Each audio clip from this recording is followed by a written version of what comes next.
ईश्वरा परमा कृष्ण सच्चिदानंद विग्रह अनादिर गोविंद सर्वकारण कारणम् चिंतामणि प्रकरसात्म सुकल्पवृक्ष लक्षाभितेषु सुरभिरभिपालयन्तम् लक्ष्मी सहस्रशतसं सेव्यमानम् गोविन्दमादिपुरुषं तमहं भजामि वेणुं त्वनन्तमरविन्ददलायताक्षं बर्हावतं समसिताम्बुदसुन्दराङ्गम् कन्दर्पकोटिकमनीयविशेषशोभम् गोविन्दमादिपुरुषं तमहं भजामि आलोलचन्द्रकलसद्वनमाल्यवंशी रत्नाङ्गदं प्रणयकेलिकलाविलासम् श्यामं त्रिभङ्गललितं नियतं प्रकाशम् गोविन्दमादिपुरुषं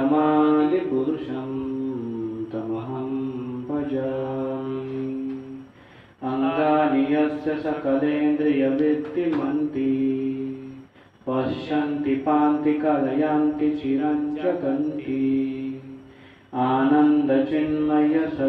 आनन्दचिन्मयसदुज्ज्वलविग्रहस्य गोविन्दमादिपुरुषं तमहं भजामि अद्वैतमच्युतमनादिमनन्तरूपम् आद्यं पुराणपुरुषं नवयौवनं च वेदेषु दुर्लभमदुर्लभमात्मभक्तो गोविन्दमादिपुरुषं तमहं भजामि पन्थास्तु कोटिशतवत्सरसम्प्रगम्यो वायोरथापि मनसो मुनिपुङ्गवानां सोऽप्यस्ति यत्र पदसिं विचिन्ततत्त्वे गोविन्दमादिपुरुषं तमहं भजामि एकोऽप्यशौरचयितुं जगदण्डकोटि यश्शक्तिरस्ति जगदण्डचयायदन्तः अण्डान्तरस्थपरमाणुचयान्तरस्थम् गोविन्दमादिपुरुषं तमहं भजामि यद्भावभावतधियो मनुजास्तथैव सम्प्राप्य रूपमहिमा सनयानभूषा सुप्तैर्म एव निगमप्रथितैस्तुवन्ति गोविन्दमादिपुरुषं तमहं भजामि आनन्दचिन्मयरसप्रतिभाविताभिः ताभिः एव निजरूपतया कलाभिः गोलोकनाम्नि निजधाम्नि तले च तस्य गोविन्दमादिपुरुषं तमहं भजामि प्रेमाञ्जनश्चुरितभक्तिविलोचनेन सन्तः सदैव हृदयेषु विलोकयन्ति यं श्यामसुन्दरमचिन्त्यगुणस्वरूपं गोविन्दमादिपुरुषं तमहं भजामि रामादिमूर्तिषु कलानियमेन तिष्ठन् नानावतारमकरोद्भुवनेषु किन्तु कृष्णः स्वयं समभवत् परमः पुमान्यो गोविन्दमादिपुरुषं तमहं भजामि यस्य प्रभा प्रभवतो जगदण्डकोटि कोटिस्वशेषु वसुधादिविभूतिभिन्नम् तद्ब्रह्म निष्कलमनन्तमशेषभूतम् गोविन्दमादिपुरुषं तमहं भजामि माया हि यस्य जगदण्डशतानि सूते त्रैगुण्य तद्विषय वेद वितायमाना सत्वावलम्बि परसत्वं विशुद्ध सत्वं गोविन्दमादिपुरुषं तमहं भजामि। आनन्दचिन्मयरसात्मतया मनस्सु यः प्राणिनां प्रतिफलं स्मरतामुपेत्य लीलायितेन भुवनानि च यत्तजस्रम् गोविन्दमादिपुरुषं तमहं भजामि। गोलोकनाम्नि निजधाम्नि तले च तस्य देवी महेश हरिधामसुतेषु तेषु ते ते प्रभावनिचया विहिताश्चयेन गोविन्दमादिपुरुषं तमहं भजामि। सृष्टिस्थितिप्रलयसाधनशक्तिरेका ध्यायेव यस्य भुवनानि बिभर्ति दुर्गा इच्छानुरूपमपि यस्य च चेष्टते सा गोविन्दमादिपुरुषं तमहं भजामि। क्षीरं यथा दधिविकारविशेषयोगा सञ्जायते न हि ततः पृथगस्ति हेतोः यः शम्भुतामपि तथा समुपैति कार्यात् गोविन्दमादिपुरुषं तमहं भजामि। दीपार्चनेव हि दशान्तरमभ्युपेत्य दीपायते विवृतहेतुसमानधर्मा यस्तादृगेव हि च विष्णुतया विभाति गोविन्दमादिपुरुषं तमहं भजामि। यः कारणार्णवजले भजति स्म योगा निद्राम् अनन्तजगदण्डसरोमकूपा आधारशक्तिमवलम्ब्य परां स्वमूर्तिं गोविन्दमादिपुरुषं तमहं भजामि। यस्यैकनिश्वसितकालमथावलम्ब्य जीवन्ति लोमविरजा जगदण्डनाथा विष्णुर्महान् श्रीहयस्य कलाविशेषो गोविन्दमादिपुरुषं तमहं भजामि। भास्वान् यथा स्म सकलेषु निजेषु तेजः स्वीयं कियत् प्रकटयत्यपि तत्त्वतत्र ब्रह्माय एष जगदण्डविधानकर्ता गोविन्दमादिपुरुषं तमहं भजामि। यत्पादपल्लवयुगं विनिधाय कुम्भ द्वन्द्वे प्रणामसमये सगणादिराजा विघ्नान् विहन्तुमलमस्य जगत्त्रयस्य गोविन्दमादिपुरुषं तमहं भजामि। अग्निर्महे गगनमम्बुमरुद्दिशश्च कालस्तथात्ममनसिति जगत्त्रयाणि यस्मात् भवन्ति विभवन्ति विशन्ति यं च गोविन्दमादिपुरुषं तमहं भजामि। यच्चक्षुरेष सविता सकलग्रहाणां राजा समस्तसुरमूर्तिरशेष तेजा यस्याज्ञया भ्रमति संवृतकालचक्रो गोविन्दमादिपुरुषं तमहं भजामि।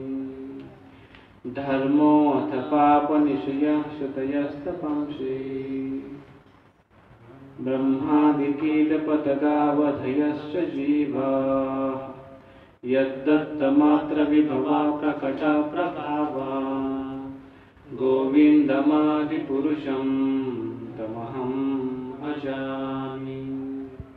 यस्त्विन्द्रगोपमथवेन्द्रमहोस्वकर्मा बन्धानुरूपफलभाजनमातनोति। कर्माणि निर्दहति किन्तु च भक्तिभाजाम्। गोविन्दमादिपुरुषं तमहं भजामि। यं क्रोधकामसहजा प्रणयादिभीति वात्सल्यमोहगुरुगौरवसेव्यभावे सञ्चिन्ततस्य सदशिं तनुमापुरेते। गोविन्दमादिपुरुषं तमहं भजामि। श्रेयः कान्तः कान्तः परमपुरुषः कल्पतरवो। द्रुमा भूमिश्चिन्तामणिगणमयी तोयममृतम्। कथागानं नाट्यं गमनमपि वंशी प्रियसखी। चिदानन्दं ज्योति परमपि तदा स्याद्यमपि च। सयेत क्षीराब्धिशवति सुरभिभ्यश्च सुमहान्। निमेषार्धाख्यो वा व्रजति न हि यत्रापि समयः। भजे श्वेतद्वीपं तमहं इह गोलोकमिति यम्। विदन्तस्ते सन्तः क्षितिविरलचारा कतिपये। श्री श्री ब्रह्म संहिता की जय।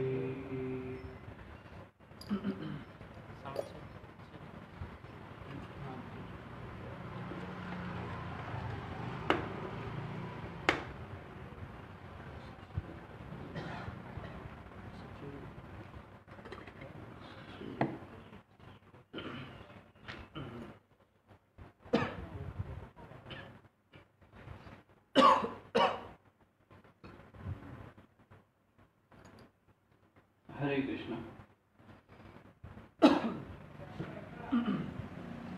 भक्तों का स्वागत है ब्रह्म संहिता श्लोक बाय श्लोक डिस्कशन।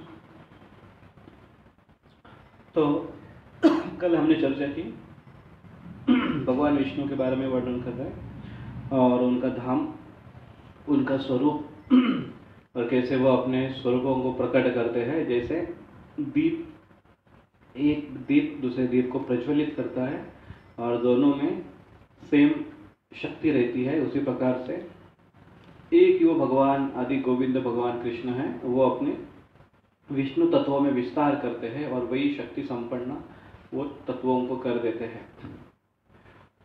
तो यहाँ पर समझने योग्य बात यह है कि भगवान के अवतार विविध होते हैं, जिसमें भगवान के मूल अवतार विष्णु तत्व के अवतार है वो अलग है और शक्त्यावेश अवतार अलग है, गुणा अवतार अलग है।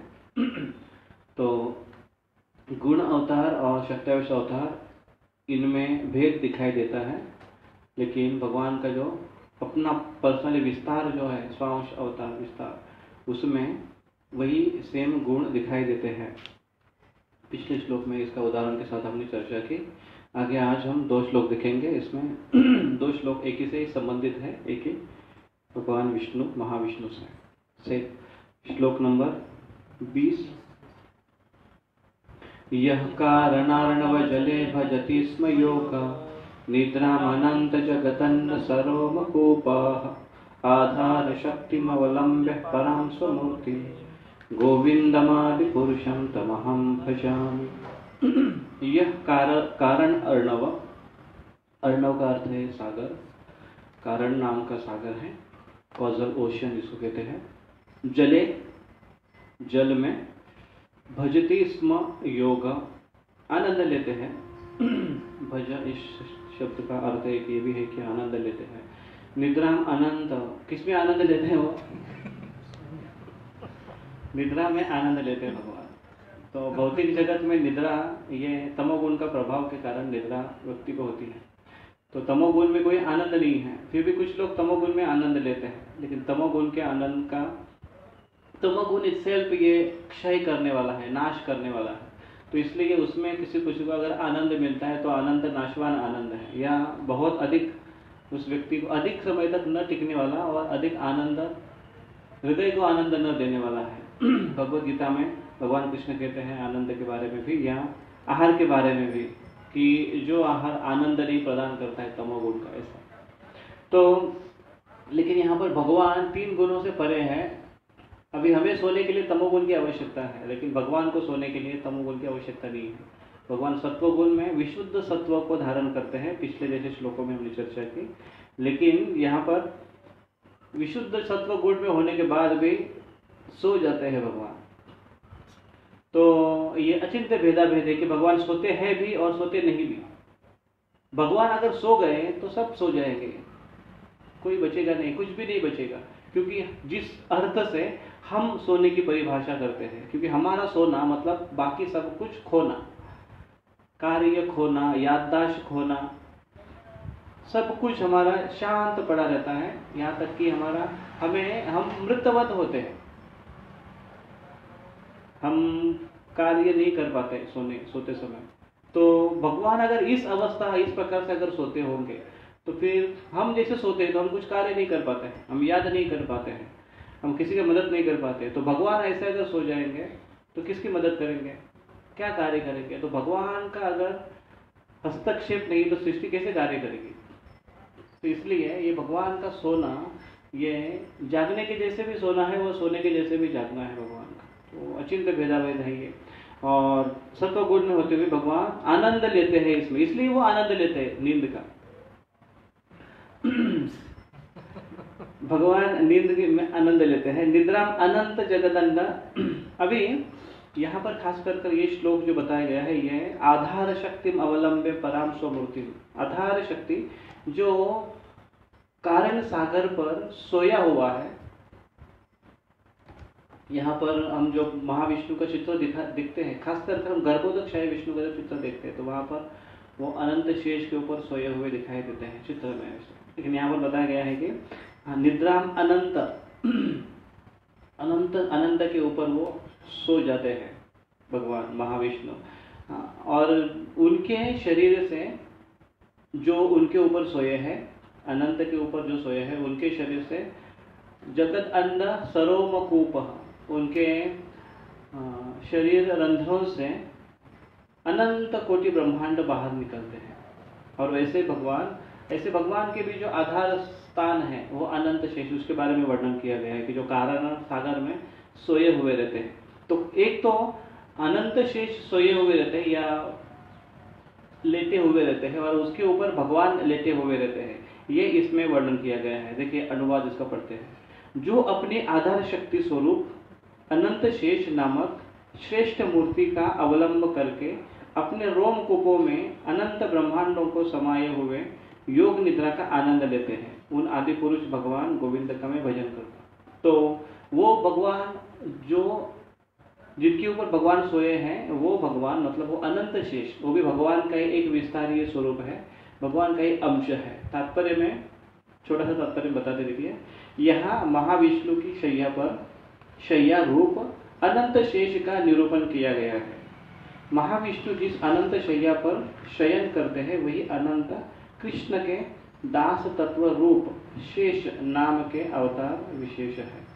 तो भगवान कृष्ण के दास रूप में ये कार्य करते, ये सेवा करते हैं। भगवान अपना एक विस्तार करते हैं, और एक वो भी भगवान है, लेकिन वो दास भगवान है, सेवक भगवान है, और उसके ऊपर जो लेटते हैं वो सेव्य भगवान है। तो सेवक भगवान के रूप में अनंत शेष है, और वो भी भगवान ही है, भगवान का विस्तारी स्वरूप है।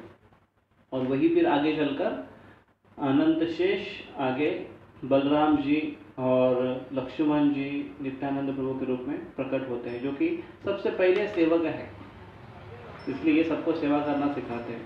तो इसलिए परम गुरु या आदि गुरु के तत्व के रूप में वो प्रख्यात है। दूसरा श्लोक है 21 नंबर का।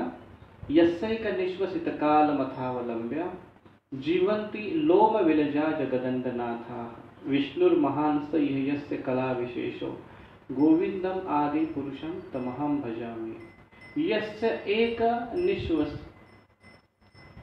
निश्वसित, तो एक है सांस और एक है उच्छ्वास, तो उसको होते हैं निश्वास। तो एक श्वास लेते हैं और दूसरा श्वास छोड़ते हैं। तो यहाँ पर वर्णन किया गया है कि यस्य एक निश्वासित कालम अथाव अवलंब्य, कालम अथ अवलंब्य, ये इनका काल है, बाकी लोगों का काल है। किसका किसका? जीवंती लोम विलजा, जीवित रहते हैं, लोम विलजा रोम छिद्रों के बढ़ने वाला, जगत अंडनाथा, ब्रह्मांड के जीव भी इसमें आते हैं और ब्रह्मांड के जीव के स्वामी। तो इस ब्रह्मांड में विशेष करके जो मुख्य व्यक्ति माना गया है वो ब्रह्मा जी माना गया है, तो इसलिए ब्रह्मा जी का वर्णन करते हैं। जीवंती लोम विलजा जगदंडनाथा विष्णुर महान से यह यस्य कला विशेषो, विष्णुर महान, भगवान विष्णु या महान विष्णु मतलब महाविष्णु, स यह यस्य कला विशेष, ये उनके कला विशेष है। किसके? कृष्ण के। ऐसे कृष्ण के कला विशेष है, ऐसे कृष्ण को मैं भजन करता हूँ। तो अनुवाद इसका यह है कि उन कृष्ण का कला विशेष एक कला रूप है, वो है विष्णुर महान। कौन है? महान विष्णु, महाविष्णु। और ऐसे महाविष्णु के एक जीवंती लोम विलचा, यसे एक निश्वसित काल, एक श्वास उनके आयु या एक उनके दीर्घ श्वास ही बाकी सारे ब्रह्मांड जगत अंडनाथा, इस जगत में जितने भी जगत अंड है या ब्रह्मांड है, उनके नाथ के रूप में जो ब्रह्मा जी हैं, उन सब के और सारे जीवों के का आयु है, उनका जीवन काल है। इससे कनिष्ठ काल मथावलंब्य। तो ऐसे भगवान को मैं नमस्कार करता हूँ, ब्रह्मा जी वो कह रहे। तो इसमें बताया कि विष्णु तत्व के महा ऐश्वर्य के बारे में बताया गया है। महाविष्णु का ऐश्वर्य यहाँ पर क्या है कि जैसे प्रभुपाद जी अपने तात्पर्य में काफी जगह लिखते हैं, तो ये श्लोक है वो ब्रह्मा जी बताते हैं, इस श्लोक को रेफरेंस देते हुए कहते हैं कि कैसे तीन विष्णुओं का विस्तार है, महाविष्णु, गर्भोदक्षाय विष्णु और क्षरोदक्षाय विष्णु। तो उसमें महाविष्णु के रोम छिद्रों से अनेकों ब्रह्मांड बाहर निकलते। कब? जब ब्रह्मा जी, जब महाविष्णु श्वास को छोड़ते हैं तो सारे ब्रह्मांड बाहर निकलते हैं और फिर वो ब्रह्मांड में, हर एक ब्रह्मांड में गर्भोदक्षाय विष्णु स्थित होते हैं और क्षरोदक्षाय आकर फिर वहाँ का कार्य चलता है और परमात्मा के रूप में हर एक जीव के हृदय में जाकर बसकर सृष्टि चलायमान करते हैं। फिर वो करते, ये सब अरेंजमेंट करने के बाद फिर महाविष्णु अपनी आंखों से दृष्टि डालते हैं और जितने भी सारे जीवात्माएं उनके अंदर समाये हुए थे। तो जब प्रलय होता है, सृष्टि का अंत, जब ब्रह्मा जी के 100 साल पूरे हो जाते हैं, तो ये सारे ब्रह्मांड फिर भगवान महाविष्णु अपनी सांस एक वापस ले लेते हैं। तो एक सांस छोड़ते हैं तो सारे ब्रह्मांड बाहर निकलते हैं और सृष्टि प्रारंभ हो जाती है। और जब वो सांस अंदर खींच लेते हैं महाविष्णु, तो सारे ब्रह्मांड उनके अंदर चले जाते हैं, इनके शरीर में समाये जाते हैं महाविष्णु के सारे ब्रह्मांड। और जो जीव होते हैं, कुछ जीवों का आयु अभी तक समाप्त नहीं हुआ होता है, या कुछ जीवों का अभी उद्धार नहीं हुआ है, कुछ जीव अभी तक भगवत धाम वापस नहीं गए, तो ये भौतिक जगत में पड़े रहेंगे। तो इनको महाविष्णु ब्रह्मांडों के साथ अंदर ले लेते हैं।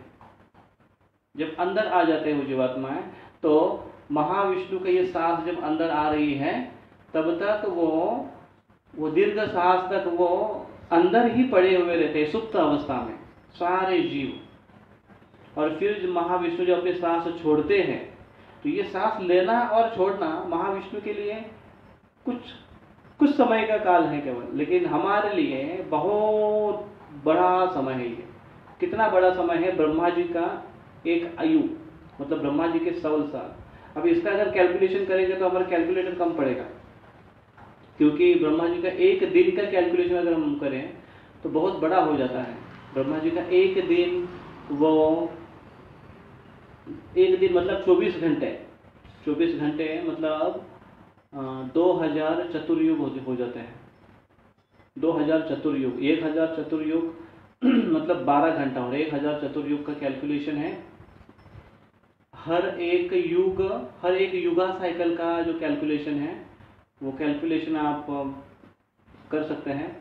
क्योंकि 4,32,000 ये कलयुग है, उसके दुगना द्वापर, उसके दुगना त्रेता और उसके दुगना सत्य।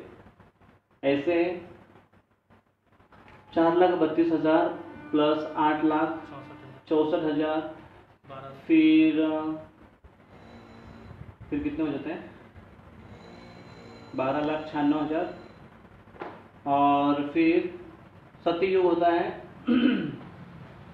17,28,000, ऐसे कुछ। और उन सबका एक कैलकुलेट करेंगे, 17,28,000 प्लस 12,96,000 प्लस 8,64,000 प्लस 4,32,000, इसका अगर सबका कैलकुलेशन करोगे तो कुछ तो देखिए कितना आता है।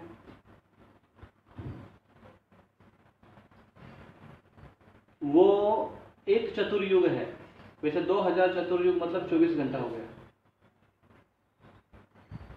तो ऐसे 2000 चतुर्युग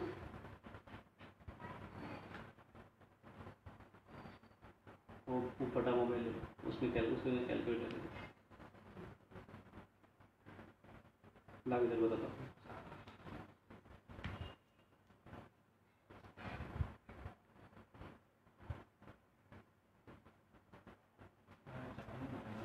देखिए 4,32,000 प्लस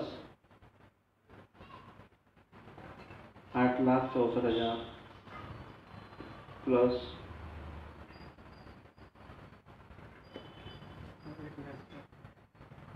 12,96,000 कितना आता है, प्लस 17,28,000, तो ये आ जाता है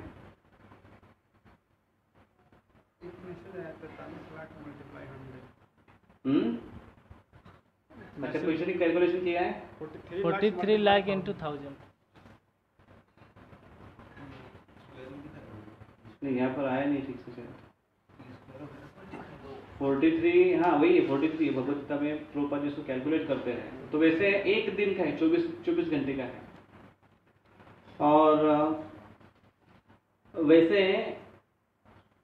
एक महीने का 24 घंटे का है, एक दिन का है, और वैसे एक महीने का कैलकुलेट करेंगे हम, वैसे एक साल का कैलकुलेट करेंगे, और वैसे 100 साल ब्रह्मा जी जीते हैं। तो 100 साल में कितना साल होगा, आप कितने वर्ष होंगे आप, या सॉरी कितने हम क्या कैलकुलेट कर रहे हैं, हमारे वर्ष कितने होंगे ब्रह्मा जी के 100 साल में, वो अगर आप निकालोगे तो बहुत लंबी संख्या आएगी, और वो ब्रह्मा जी का और महाविष्णु का एक दीर्घ सांस है। ब्रह्मा जी ने सांस छोड़ी, महाविष्णु ने सांस छोड़ी, और सारे ब्रह्मांड अभी निकल गए, और उसकी रचना करना ब्रह्मा जी शुरू करते हैं, और रोज ये सब काम करते रहते हैं ब्रह्मा जी। रोज सवेरे उठते हैं, सृष्टि निर्मिति करते हैं, फिर दिन भर उनका चलता है, उसमें ब्रह्मा जी के एक दिन में 14 मनु आकर चले जाता है, इतना बड़ा राज्य हो जाता है। और एक दिन के अंत में जब शाम हो जाती है, रात हो जाती है, तो ब्रह्मा जी सो जाते हैं, फिर प्रलय हो जाता है। सवेरे फिर से ब्रह्मा जी उठते हैं, सवेरे फिर से सृष्टि निर्माण शुरू करते हैं। फिर रोज ऐसा ब्रह्मा जी का सृष्टि निर्माण करने का कार्य, देखो कौन सा ऐसा बिजनेसमैन होगा, रोज सवेरे उठो, कंपनी में जाओ, कंपनी को तैयार करो, मशीन सब बिल्डअप करो, उसके बाद फिर चालू करो, उसके बाद शाम को जैसे आ जाओ सब तहस नहस हो जाएगा, सोचने सवेरे उठो फिर से ऐसा कौन करेगा, कोई नहीं करेगा।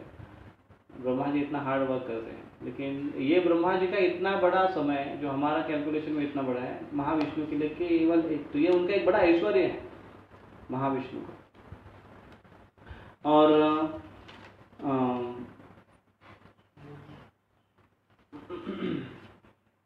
और फिर जब वो सारे ब्रह्मांड, जब सांस ले ब्रह्मा जी के 100 साल हो जाते तब तक ये दीर्घ सांस चलती है, उसके बाद फिर सांस जब वापस ले लेते हैं महाविष्णु, तो सारे ब्रह्मांड अंदर चले जाते हैं, और वो जीवात्मा भी सुप्त रूप में अंदर भगवान के अंदर रहते हैं। और जब फिर दूसरी बार जब वो सांस छोड़ते हैं, सारे ब्रह्मांड जब बाहर निकलते हैं, तो वो हर एक जीव अंदर है, उस हर एक जीव की अपनी एक अलग इच्छा है। कितने जीव हैं उसका काउंटलेस कैलकुलेशन है, उसको काउंट ही नहीं कर सकते हम, कितने जीव है भगवान के अंदर। अभी जो ब्रह्मांड में है सारे जीव अंदर चले गए,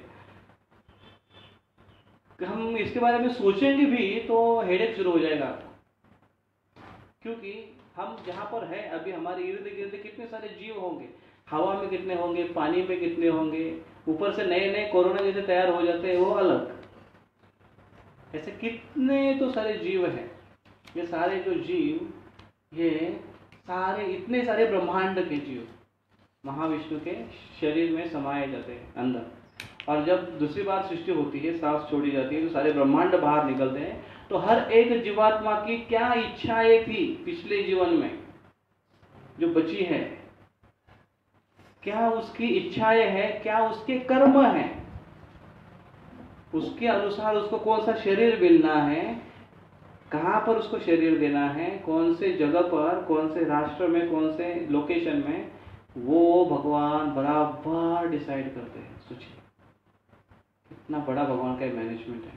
और उस समय जब ब्रह्मांड भगवान के अंदर रोमकूप से जब बाहर निकलते हैं, रोम छिद्रों से, तो उस ब्रह्मांडों को, ब्रह्मांड तो निकल गए लेकिन उसको चलाने के लिए फिर वो अपने दृष्टि से, महाविष्णु दृष्टि डालते हैं इस भौतिक प्रकृति के ऊपर और उसको इम्प्रेग्नेंट कर देते हैं। तो दृष्टि डालते मतलब दृष्टि में भगवान के जो भी जीवात्माएं जब उनके अंदर समाये हुए हैं, वो दृष्टि के थ्रू वो उस ब्रह्मांड के अंदर छोड़ देते हैं और वो जीव बराबर उस शरीर में प्रवेश करता है जिस प्रकार से उसके कर्म पिछले बचे हुए थे और इच्छाएं बची हुई थी, उसके अनुसार उसमें प्रवेश करते हैं और फिर उसका आगे का जीवन शुरू हो जाता है।